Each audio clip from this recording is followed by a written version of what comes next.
তাদের জিম্মা আপনার রাসূলুল্লাহ হাতে দিলা।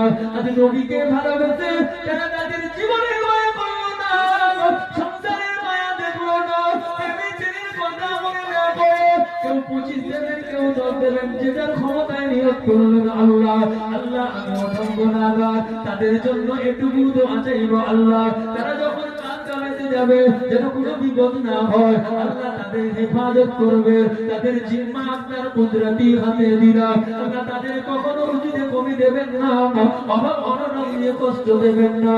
আল্লাহ আপনার রহমতের দরওয়াজা, বরকতের দরওয়াজা খুলে দেন। আল্লাহ তাদের তকদীরে আপনার নবী আমার নবীর দিদার নসিব করে দেন। আল্লাহ তাদের দাদা গানের তকদীরে আল্লাহ আপনার খানে কাবার জিয়ারত নসিব করে দেন। আল্লাহ তাদের যারা কবর বাসী হয়ে গেল, তাদের কবরগুলোকে জান্নাতের টুকরা বানিয়ে দেন। ওই কবরগুলোকে নূর আলা নূর করে ওই সংসারগুলোতে উন্নতি দিন।